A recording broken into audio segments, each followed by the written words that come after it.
आज आप नोट करिए क्यूब एंड क्यूब रूट। ठीक है, क्यूब एंड क्यूब रूट। हम इसको कहेंगे क्या बताइए, घन और घनमूल।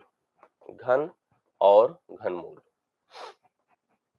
घन और घनमूल, जैसे हम लोग वर्ग और वर्गमूल पढ़ रहे थे वैसे घन और घनमूल की बात करेंगे। अब हम जनरली ऐसे सोचे कि कोई एक संख्या n है, मान लीजिए n का हम अगर करें क्यूब, क्यूब मतलब घन, क्यूब मतलब क्या होता है, घन। यह बन जाएगा n क्यूब। n क्यूब मतलब n into n into n। इस संख्या को आप लोग क्या कहेंगे बताइए, इसको कहेंगे perfect cube number. Perfect cube number, अर्थात इसको हम लोग कहते हैं पूर्ण घन संख्या। जो संख्या अपने आप को 3 बार मल्टीप्लाई करती है और मल्टीप्लाई करके जो रिजल्ट उसका अचीव होता है, that number is called the perfect cube number. जैसे हम लोग देख रहे थे, कोई नंबर अगर अपने आप को 2 बार गुणा करता था, it's become a perfect square number. यहाँ पर क्या हो रहा है कि the number if multiplied itself 3 times, अगर खुद को 3 बार गुणा करती है, it's become a perfect cube number. जब हम लोगों को घनमूल करना होगा तो हम इसी परफेक्ट क्यूब नंबर का जब हम क्यूब रूट करेंगे, क्या करेंगे, क्यूब रूट, तो मतलब घनमूल, यू गेट द अनदर, फिर से वही आपकी ओरिजिनल नंबर आपको प्राप्त हो जाती है। एग्जाम्पल के तौर पर आप जनरल समझिए, जैसे मान लीजिए मैं कुछ एकदम नॉर्मल नंबर लेता हूं, जैसे 1 लिया मैंने, 1 का मैंने क्यूब किया। देखिए हमने यहाँ पर लिखा, अब आप नोटिस करिएगा, ये हमने नॉर्मल नंबर लिखा, यहाँ पर नंबर जो स्टार्टिंग से होते हैं हमारे पास, और उनका क्यूब किया हमने, क्यूब अप्लाई किया, परफेक्ट क्यूब बनेगा। जैसे 1 लिया तो 1 का क्यूब 1 हुआ, 2 लिया तो 2 का क्यूब 8 हुआ, 3 लिया तो 3 का क्यूब 27 हुआ, 4 लिया तो 4 का क्यूब 64 हुआ। ये सब जितने नंबर अभी बनकर आ रहे हैं, they are the perfect cube. क्यों ऐसा हो रहे हैं बताइए, इसलिए क्योंकि हमने बेसिक नंबर जो हमारे पास नंबर्स थे उनका हमने क्यूब किया, तो ये परफेक्ट क्यूब बनते चले गए। इनको लेकर के देखिए, जैसे अगर आपसे कोई कहे कि हमें परफेक्ट क्यूब, जैसे मैं वर्ग करने के कई सारे प्रोसेस आपको बताया था, क्यूब करने के बहुत सारे प्रोसेस नहीं होते। जनरल कुछ प्रोसेस अगर आपको सीखना है तो ऐसे सीख सकते हैं, बाकी 3 डिजिट का जो मल्टीप्लीकेशन मैंने बताया था, इट विल वर्क हियर, यहाँ पर वो काम करेगा। बट आप देख लो, कुछ चीजें मैं ऐसे जनरल बता देता हूँ जिसका बहुत यूज नहीं है, मैं आपको अभी भी कंफर्म कर दे रहा हूँ। आप ये मत समझिए कि इससे आपको बहुत फायदा होगा, नहीं, लेकिन एक आइडिया थोड़ा सा आपको लगे कि हाँ ऐसे होता भी है। जैसे अगर हम लोग वर्क कर रहे थे 2 डिजिट में, हमने a प्लस बी का होल वर्ग लगाया था। देखिए, एक आपको कुछ तो याद करना ही करना है, कम से कम 20 से 25 तक, इससे कम तो काम चलेगा ही नहीं। वर्ग में 50 तक, इससे कम नहीं काम चलेगा। घन में कम से कम 25 से 30 तक, इससे काम में नहीं चलेगा। आपको याद करना ही करना है, ये आपकी पहली प्रायोरिटी होनी चाहिए।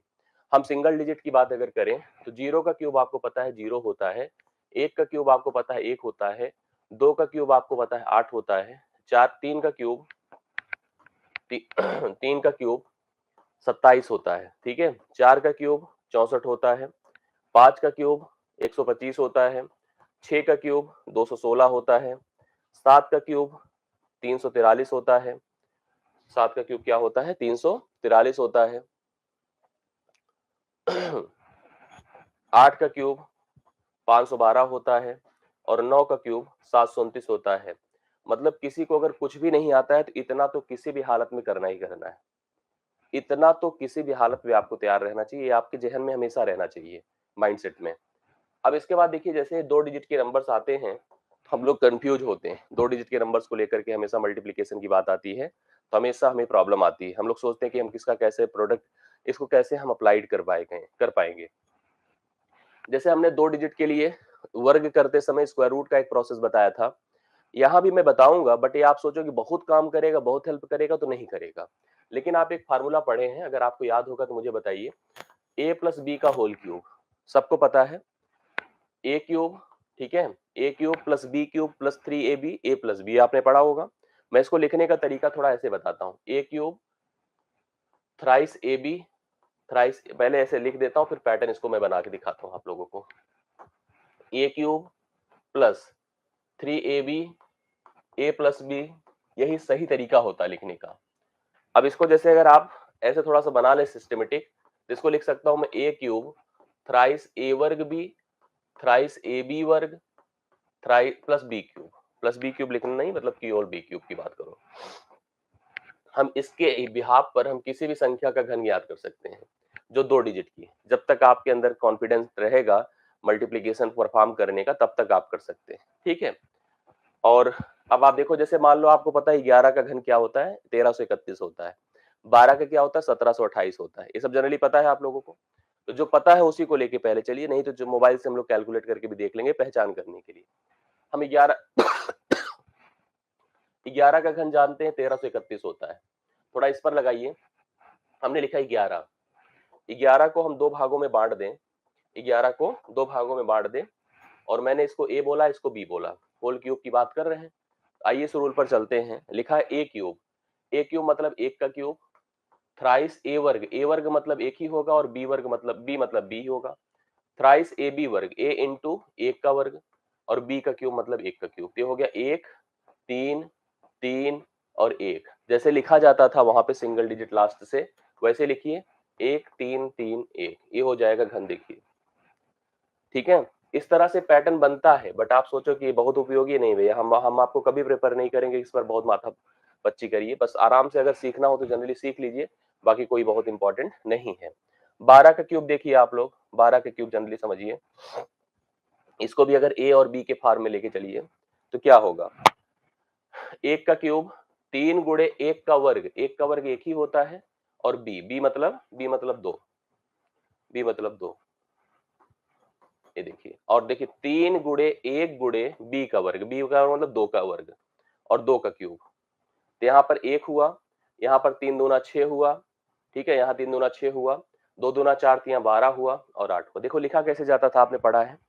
यहाँ पर 8 लिखेंगे, 12 की दो हासिल एक लिखेंगे, 6 एक 7 करेंगे, और वहां पर एक 1728। आपने पढ़ा होगा 12 का क्यूब क्या होता है, 1728 होता है। ऐसे देखिए 13 का, देखिए पूनम जी ने बताया कि 2197 होता है। आप ऐसे ही, आपको थोड़ा सा प्रिफर करते, मतलब ऐसे बढ़ते रहना होगा, बढ़ बढ़ के आप इस चीज को प्रैक्टिकली समझ सकते हैं कि कैसे किया जाता है। और किसी भी नंबर की बात अगर मैं करूं, जैसे मैंने कहा कि आपको 23 का करना है, सपोज करिए 23 का क्यूब, 23 के क्यूब के लिए भी देखिए वही पैटर्न आपको काम करता दिखेगा। कैसे, फार्मूला आपने पढ़ा, क्या है फार्मूला बताइए, ए प्लस बी का होल क्यूब, इसी पैटर्न पे हम काम कर रहे हैं। Thrice sorry, A cube, A cube, thrice A वर्ग बी, थ्राइस ए वर्ग बी, थ्राइस ए बी वर्ग, बी क्यूब। इसी पैटर्न पर देखिए अब इसको लेके हम चल रहे हैं, और हम इसको पहले को ए मान रहे हैं, दूसरे को बी मान रहे हैं।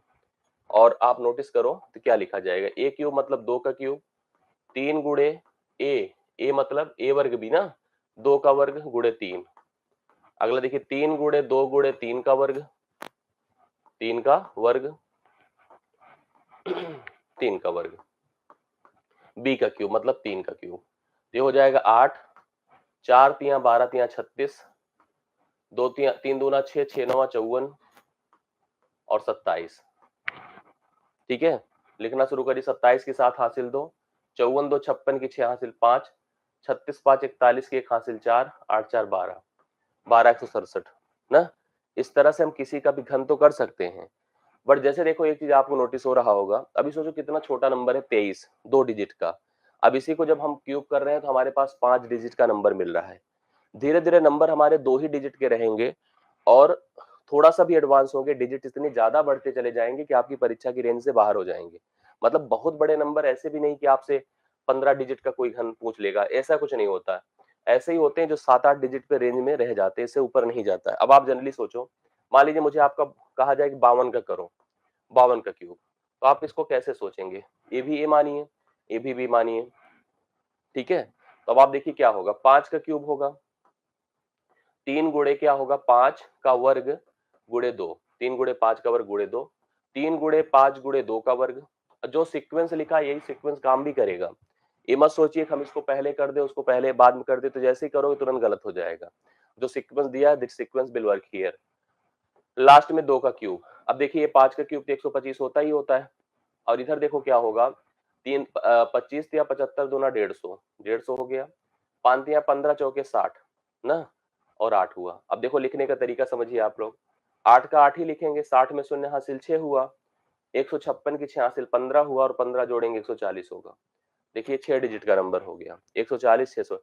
इस तरह से हम कर सकते हैं। सर ऐसे भी तो होता है, 20 प्लस 3 बिल्कुल कर सकते हैं, दो डिजिट आप बिल्कुल कर सकते हो, दो पदों में ब्रेक कर दो उसको, वही चीज है।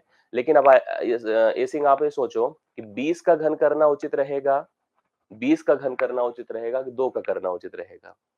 ठीक है, 20 करने का मतलब दो गुणे 10, हम उसको भी ब्रेक करके दो और तीन ले रहे हैं। तो सिंगल डिजिट हमेशा कोशिश, जैसे आपको कोई कहे कि किसी संख्या को 22 से गुणा करो, हम 22 से नहीं गुणा करते हैं, तो अच्छा होगा कि हम 20 और 2 से करें। 20 और 2 में भी 2 और 2 ही से कर रहे हैं, ये थोड़ा ध्यान दीजिए, ठीक है।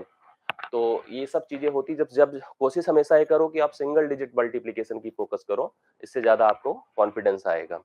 तो दो हमारे पास संख्याएं हैं, संख्याओं का हम घन कर सकते हैं। मैंने आपसे कहा कि आप 20-25 तक का, 30 तक का घन तैयार कर लो फोकस होके, वो आपके हमेशा काम आएगा और हमेशा उपयोगी होता है, ठीक है। तो आशा करता हूँ इतनी चीजें आपको समझ में आ रही होंगी। आप ये समझिए, 3 डिजिट का अगर करना है, मान लीजिए आपको 115 का ये करना है, तो आपको मैंने एक तरीका बताया था, याद करो, जो गुणे वाला तरीके था। कैसे था बताओ, हम लिखें 115 और 115, ये लिखने का तरीका आपको मैंने बताया था। कैसे कराया जाता था बताइए। 5 पचे क्या होता था, 25 ना। 1 पंचे 5, 1 पंचे 5, 5 क्या होता है, 10। सही है। 1 पंचे 5, 1 पंचे 5, 5 5 10, 10 1 11। और देखिए 1 1 के 1, 1 1 के 1 2, और 1 गुणे 1 1। लिखने का तरीका 5, 10 2 12 की 2 हासिल 1, 11 1 12 की 2 हासिल 1, 2 1 3 और 1, 132 25। इस तरह से हमने देखिए 3 डिजिट का प्रोडक्ट किया और जनरल तरीके से आ जाता है, मतलब इसमें हमें बहुत परेशान होने की, गलत किया क्या हमने। यहाँ पर अगर 3 डिजिट का करना है, अब सोचो 3 डिजिट का करने का मतलब 3 बार मल्टीप्लिकेशन करना, या हम ऐसे समझें कि हम इसको ऐसे कर सकते हैं, जो अभी हमको कौन बता रहे थे, ए सिंह जी बता रहे थे, 1 और 15 कर दें, 1 और 15 कर दें। ये अच्छा रहेगा कि आप इसको 11 और 15 कर दें, but it will take time, ठीक है, ये समय लेगा, ये समय लेगा और उस समय से हम लोग यहाँ पर परेशान होंगे। जैसे कि अब देखो इसका घन भी बहुत बड़ा आएगा, बहुत बड़ा आएगा। जैसे कि मैंने आपको बताया कि ये इतना लॉन्ग होगा कि आपको बहुत परेशान होने की जरूरत नहीं है। जैसे आप देखो यहाँ पर अगर रूल के हिसाब से चलेंगे तो 11 का क्यूब सोचना पड़ेगा। अब 11 का क्यूब भी सोचना इतना इजी टास्क तो नहीं हो सकता, डिजिट में हमारे पास 23 आ जाए, तो ये समय लेता है और जरूरी नहीं कि हम इतना लॉन्ग जाना हो। जैसे अब आप देखो करने को तो इसको हम कर सकते हैं, 3a वर्ग, ए वर्ग मतलब क्या होगा, 3a वर्ग मतलब 11 का वर्ग। देखो कितना लॉन्ग होगा कि ये आपको बहुत ही प्रॉब्लम पेन देगा। 3 गुणे 11 गुणे 5 का वर्ग और अंतिम में 5 का क्यूब, मतलब ये इतना आसान नहीं है। 11 का क्यूब 1331 होता है, 11 ग्राम में 121, देखो 5 या 15 और 121, तो मतलब रफ वर्क आपको परफॉर्म करना होगा। 115 गुणे 115 बिल्कुल 3 बार हमें मल्टीप्लाई करना होगा। तो अब आप देख लो ध्यान से, 100, अब देखो जैसे 121 हो गया, और अगर हम 3 से गुणा करते 363 हुआ। 363 को 5 से गुणा करना होगा, 5 या 15, ठीक है, 5 छंग 30 31, कैरी 3, 5 या 15 3 1815 हो गया। अब ये देखिए 25 गुणे 33 करना होगा, 25 या 75, 25 या 75 3 75 7 82, 825 होगा और 125 हो। इससे बहुत ही टाइम लगता है, मतलब इसमें समय खपाने की जरूरत नहीं है। आपसे बहुत ज्यादा घन करने को लेकर के पूछा ही नहीं जाएगा, मैं आपको स्पष्ट बता दूं। बहुत ज्यादा आप सोचोगे घन करने पर बेस क्वेश्चन आएगा, नहीं, इस पर बहुत ज्यादा नहीं बनता है। मुझे हमने जैसे आपको बताया 2 डिजिट का ही आपके लिए सफिशियंट होगा, और 2 डिजिट में ही अगर आप सोचो ना तो बहुत ही कॉम्प्लिकेशन बढ़ जाता है, ठीक। मैं आपको जो बताऊं इसमें उपयोग क्या है, इसको फिर बता दें, बता देता हूं, कोई दिक्कत नहीं है। बिल्कुल काम चल जाएगा, 20 तक करिए, 20 तक में बहुत, 25 तक में काम चल जाएगा, नहीं 25-30 तक कर लीजिए, 20 तक तो ठीक ही है। मैं कहूंगा थोड़ा 25 तक बढ़ जाओ, 5 और बढ़ जाइए। पहचान ना बता दे, सब मैं बता रहा हूँ, टेंशन मत लीजिए। अब देखिए, अब जैसे हम लोग आगे बढ़ते हैं, जैसे हम इसको लेकर के अगर थोड़ा सा और डिस्कशन शुरू करें, मैंने आपको कहा कि एक नंबर है, आपने इसका क्यूब किया, घन किया, तो आपको n क्यूब प्राप्त हुआ, और यह संख्या आपने क्या बोला, पूर्ण घन बोला। जो भी हम करते जा रहे हैं पूर्ण घन, मैंने आपसे हमेशा कहा इसको लेकर के बहुत अच्छे मेथड नहीं है कि घन करने को लेकर के, ठीक, नहीं, घन करने को लेके बहुत अच्छे मेथड नहीं है ना, तो बहुत ज्यादा हमें कुछ मतलब ऐसे टर्म, जैसे कि हम क्या करते हैं कि हम इंड डिजिट देख के पहचानते हैं, दो अंतिम के डिजिट्स को मल्टीप्लाई करके देख लेते हैं, तो ये सब थोड़ा आइडेंटिफिकेशन के पर्पज के तो ठीक है। बाकी क्यूब करना, क्यूब रूट करना, ये सब चीजें देखिए हमारे टर्म में आएगा, कैसे आता सुनते जाइएगा। हमें हमें जो जरूरत है परफेक्ट क्यूब की, मतलब जैसे हमारे पास जो परफेक्ट क्यूब है, इसका हम जब घनमूल निकालने जाएंगे तो ये हमारी सबसे इंपॉर्टेंट जरूरत है। और आपने देखा होगा कि इसका घनमूल भी कोई भाग विधि से नहीं करता होगा। जब घनमूल की बात आई तो घनमूल किसी ने भाग विधि नहीं से, हाँ एक फैक्टराइजेशन मेथड है, जिससे आप लोगों ने जैसे वर्गमूल को ज्ञात किया था, उसी प्रकार से हम घनमूल को भी ज्ञात कर सकते हैं। गुणनखंड विधि, मैं आपको दिखाता हूँ कैसे किया जाएगा, फिर मैं इसका पैटर्न बताता हूँ। और ये बहुत आसान होता है करना, घनमूल। अब आप जैसे कोई एक नंबर उठा लीजिए, मैं आपको घनमूल करके दिखाता हूँ, घनमूल करा कैसे जाएगा। एक घनमूल हम गुणनखंड विधि से आपको करके दिखाते हैं। जैसे मान लीजिए आपको एक नंबर मैंने दिया, हमने कहा कि ये नंबर है आपका 85 184, और ये ऐसे लिखा रहेगा, या तो ऐसे लिखा रहेगा या इसको ऐसे लिख दिया जाएगा 85 184 की पावर 1/3। ये आपको इसका घनमूल करना है। तो घनमूल करने के लिए जैसे मैंने कहा, वर्गमूल करते समय हम क्या करते हैं, हम फैक्टराइज करते हैं, दो दो का जोड़ा बनाते हैं, जोड़े में से एक एक वैल्यू निकालते हैं, उनका आपस में मल्टीप्लीकेशन करेंगे तो वह घनमूल बन जाता है। ठीक है। अब हम लोग यहाँ पर जैसे इसका फैक्टराइजेशन करें, 85 184, अब आप देख रहे 2 से कट रहा है, 2 से काटेंगे, 2 चौके 8, 2 दूना 4, 2 पंचे 10, दोनों 18, 2 दूना 4, अभी भी 2 से कटेगा, 2 दूना 4, 2 इक्के 2, 2 दूना 4, दोनों 18, 2 छंग 12, अभी भी 2 से कटेगा, 2 इक्के 2, 2 छंग 12, 2 चौके 8, 2 अठे 16, अभी भी 2 से कटेगा, 2 पंचे 10, 2 तिया 6, 2 दूना 4, 2 चौके 8, अभी भी 2 से जा रहा है, 2 दूना 4, 2 छंग 12, 2 छंग 12, 2 दूना 4, अभी भी 2 से जा रहा है, 2 इक्के 2, 3 3 1, अब ये 2 से नहीं जाएगा, 3 से नहीं, 11 से जाएगा, 11 121 बार जाएगा, फिर 11 11 बार जाएगा, फिर फाइनली 11 एक बार जाएगा। अब अगर आप देख रहे हैं कि हमारे पास जो फैक्टर्स बनकर आ रहे हैं, उन फैक्टर्स में हमें 3 3 का जोड़ा बनाना है। एक जोड़ा मिलेगा 2 का, पहले देखिए मिल गया, दूसरा भी जोड़ा हमें 3 का मिलेगा, 2 का ही मिलेगा, फिर इसके बाद एक 11 का मिला, तो उत्तर हमारे पास कितना हो गया बताइए, 2 दूना 4 और 4 गुणे 11 44, ये हमारा घनमूल है। तो आप 44 का घन करते तो इतना प्राप्त होता, मतलब 44 इसका क्या हो जाएगा, घनमूल हो जाएगा।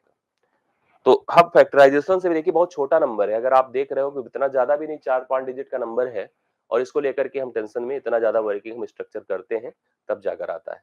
मैं इसके लिए कुछ शॉर्ट मेथड बताऊंगा, और वर्गमूल से आसान मेथड रहेगा। जैसे वर्गमूल में हमने किया तो वर्गमूल में थोड़ा टाइम टेकन प्रोसेस था, बट यहाँ पे समय आपको कम लगेगा, मैं श्योर करके दिखाता हूँ। यस, जोड़ा मतलब, हाँ, त्रिक समूह, बिल्कुल सही बात है। अब हम उसको 3 का पेयर बोल देते हैं। जैसे पेयर, सही बात है, पेयर का मतलब 2 ही होता है, बट हम एक पैक बोल सकते हैं, कॉम्बिनेशन बोल सकते हैं, आपका 3 डिजिट, 3 वैल्यूज, 3 लोगों का समूह बोल सकते हैं। सही बात है अखिलेश जी, आपकी जो है बातें समझ में आ रही है मुझे। अब देखो इसको करते कैसे, थोड़ा समझने की कोशिश करिए, कुछ रूल मैं आपको दिमाग में बताता हूँ।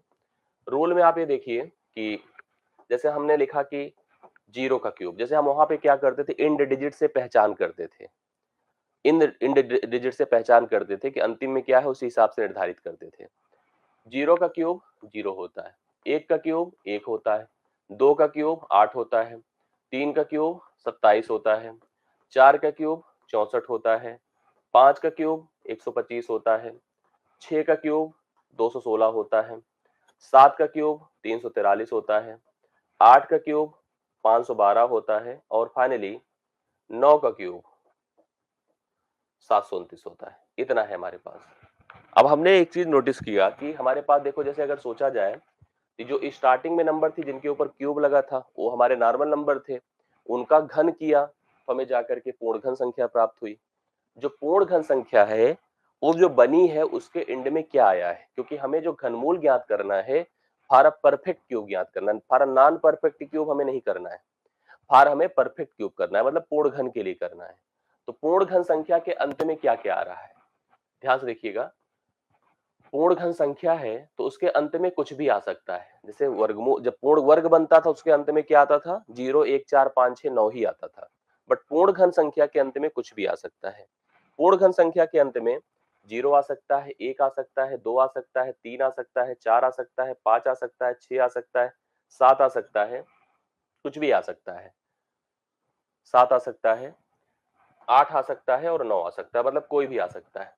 तो जब हम इसका घनमूल करेंगे, घनमूल, तो उसके अंत में 0 के लिए 0 ही आएगा, 1 के लिए 1 ही आएगा, इसमें 4 के लिए 4 ही आएगा, 4 के लिए 4 ही आएगा, 5 के लिए 5 ही आएगा, 6 के लिए 6 ही आएगा, ठीक है, 9 के लिए 9 ही आएगा। परिवर्तन यहाँ 2 जगहों पर होता है।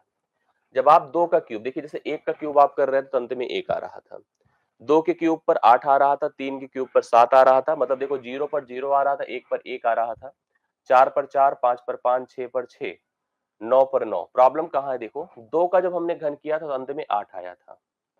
2 का घन करने पर अंत में क्या आया था? 8 आया था। हाँ? और जब मैंने 8 का घन किया तो अंत में 2 आ रहा है। देख रहे हैं कि नहीं? 2 का घन करने पर 8 आ रहा है और 8 का घन करने पर 2 आ रहा है। तो 2 का घन करने पर 8 आएगा और 8 का घन करने पर अंत में 2 आएगा। इसी तरह से 3 का घन करने पर देखो 27, 7 आया है और 7 का घन करने पर 3 आया है। ठीक? तो 3 का घन करने पर 7 आएगा और 7 का घन करने पर 3 आएगा। इतनी चीजें हमारी डिफरेंट हो जाती हैं। इसमें इतनी जो मैंने अभी रेड से कर दिया, ये हमारा डिफरेंट हो जाता है। इसके लिए जब रूल हम बनाएंगे, जब हम घनमूल की बात करेंगे, तो इंड डिजिट को जस्टिफाई करना पड़ेगा। हमें बताना पड़ेगा रूल में ही अपने, यहां पर मैं लिख देता हूं कि जहां जहां पर 2 होगा अंत में, उसके लिए 8 और 8 के लिए 2 रिप्लेस करना पड़ेगा। 3 के लिए 7 और 7 के लिए 3 रिप्लेस करना पड़ेगा। 2 के लिए 8 और 8 के लिए 2 लिखना पड़ेगा। 3 के लिए 7 और 7 के लिए 2 लिखना पड़ेगा। बात समझ रहे हैं? अब जैसे मान लो हमें जो प्रश्न मिले, मान लीजिए हमें क्वेश्चन एक दिया गया, इसका सॉल्यूशन समझिएगा आप लोग। दिया है क्यूब रूट ऑफ 85184, ये परफेक्ट क्यूब नंबर है। मुझे इसका घनमूल निकालना है। जब वर्गमूल करते थे तो अंतिम के 2 डिजिट हम सेलेक्ट करते थे, यहाँ पर अंतिम के 3 डिजिट हमें अलग करने पड़ेंगे। हम अंतिम के 3 डिजिट अलग करेंगे। अब इस संख्या 85 के लिए एक संख्या सोचे जिसका वर्ग घन 85 के अंदर हो, 85 से ऊपर ना हो पाए। ठीक है? तो आपको पता है 1 का 1, 2 का 2, 2 का 8, 3 का 27, 4 का 64, लेकिन 5 का 125। इसके लिए परफेक्ट है 4। इसके लिए परफेक्ट क्या है? 4। और अंत में यहाँ पर 4 है तो 4 के लिए केवल 4। यहाँ कोई कंपैरिजन कि बड़ा छोटा, ऊपर नीचे, ऐसा कुछ नहीं। सीधा सीधा उत्तर देखिए 44 आ गया। करेक्ट है। मतलब कुछ आपको सोचना नहीं, बहुत ज्यादा विचारना नहीं है, उत्तर आपके सामने 44 हो जाएगा। ठीक है? तो आपने देखा कि कैसे हमने संख्या का घनमूल ज्ञात कर दिया इजीली। अब हमें कोई भी नंबर इस टाइप का मिलता जाएगा तो हम लोग घनमूल आराम से निकालते जाएंगे। मैं आपको दिखाता हूं और करके। अब देखिए, जैसे मैंने आपको कहा कि आपके पास है 11, 76, 49। इसका भी हमें घनमूल करना है। ठीक है? इसका भी घनमूल करना है। आप देखो कैसे कर पाओगे। तो 11, 76, 49 है। अंतिम के 3 डिजिट हम ऐसे अलग कर देंगे। बताइए आप लोग फटाफट देख करके। अब जैसे 117 है, तो आपको पता है 4 का 64 होता है, 5 का 125 होता है। 5 नहीं जाएगा पूनम जी?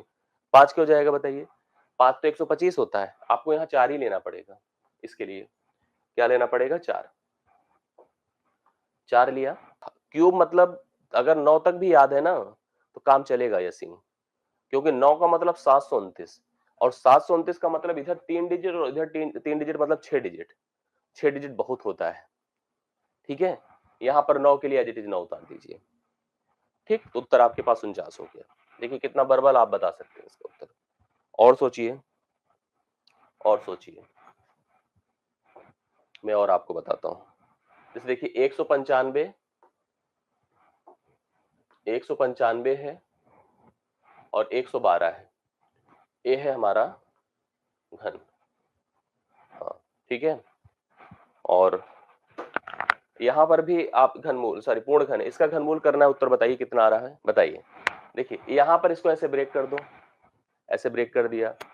195 के लिए क्या होगा बताइए? 5 का 125 होता है, 6 का 2 16 होता है, तो क्या लिखेंगे? 5। अच्छा यहाँ पर 2 है तो मैंने कहा था 2 के लिए 8, तो क्या लिखेंगे? 8। उत्तर हो गया 58 हो गया। सही है ना? 2 के लिए 8। और देख लीजिए, मैं जो नंबर ले रहा हूँ मोबाइल से ले रहा हूँ और ये वही नंबर ले रहा हूँ जो पूर्ण घन है। तो आपको जो नंबर मिलेंगे वो पूर्ण घन के ही मिलेंगे और कोई नहीं मिलेगा। तो अभी देख लो और भी। देखिए है मेरे पास 704969। अब इसका मुझे करना है। बताइए, ये देखिए कितने बड़े नंबर है। 6 डिजिट मतलब काफी होता है। ठीक है? 6 digit means it's a long term. अब आप बताइए क्या होगा? यहाँ भी ऐसे ब्रेक कर दीजिए। ब्रेक कर दिया। यहाँ पर 704 है। बताइए 8 का क्या होता है? 512। 9 का क्या होता है? 729। तो हम क्या लिखेंगे? 8 और 9 है तो 9। उत्तर हो गया 89। ठीक है? हाँ, क्लियर हो गई बातें ना? यस। वैसे अगला ले रहा हूं मैं 453, सॉरी 456, 456, 533। 456 533, प्लीज बताइए इसका घनमूल क्या होगा। 456 533 क्या होगा घनमूल, कौन बता रहा है। तो इस तरह से हम लोग कर सकते हैं इन नंबर को आराम से, कोई दिक्कत हो तो बताइए। अब इसका जैसे हमें घन करना है, घनमूल क्या करना है, ये देखिए ब्रेक किया, ठीक है। और 804 के लिए क्या होगा बताइए। 804 का मतलब है कि 9 का होता है 729, तो 9 और 10 का होता है 1000, इतना पता। 11 का 1331, 12 का 1728, 2197। अगर इतना याद है ना तो समझो आप बहुत बड़ा जो है कवर कर लिए। 12-13 तक भी अगर आपके पास याद है ना, तो 12-13 का मतलब भी अगर 11 का भी याद है तो 4 डिजिट हो गया, और इधर 3 डिजिट। इससे बड़ा मैं गारंटी दे रहा हूं कि नहीं आ सकता। 4 3 7 डिजिट बहुत होता है, ठीक। 804 के लिए क्या लिखेंगे बताइए, 9 लिखेंगे। 3 के लिए क्या लिखेंगे, 7 के लिए 3 लिखेंगे, उत्तर हो गया 93। बस समझ में आ रही बात है ना, ठीक है। चलिए इतना हो गया, कर तो रहा हूं भाई हिमेश, हाँ इतना हो गया। अभी देखो इसी में दशमलव की भी बात आती है, और मैं दशमलव भी इसी में इन्वॉल्व कर देता हूं, कर दूं ना, वो भी देख लीजिए आप लोग। अब दशमलव वाला भी देख लीजिएगा। दशमलव संख्याओं का, दशमलव संख्याओं का घन और घनमूल, दशमलव संख्याओं का घन और घनमूल। Cube and cube root of the decimal number, दशमलव संख्याओं का घन और घनमूल। आइए देखा जाए कैसे किया जाएगा। 8 का क्यूब, अब ध्यान, अगर जैसे हम कोई एक संख्या ले लें और संख्या के दशमलव के हिसाब से अगर हम लोग चलते हैं। अब देखिए ध्यान से, मैंने कहा जैसे अगर हमने कोई नॉर्मल लिया नंबर 8 लिया मैंने, अब 8 का मैंने अगर क्यूब किया, ये संख्या आपने लिया और इसका हम लोग यहाँ पर घन कर रहे हैं, पूर्ण घन। 8 का क्यूब क्या होता है बताइए। 8 का क्यूब होता है भैया 512। 8 का क्या होता है 512। अब अगर मान लो एक दशमलव हम लगा दें यहाँ पर 0.8, क्या है 0.8, तो 0.8 का क्यूब क्या होगा बताओ, लिखो 512 दशमलव अगर एक अंक पे लगा है तो यहाँ पर 3 अंक पर लगेगा।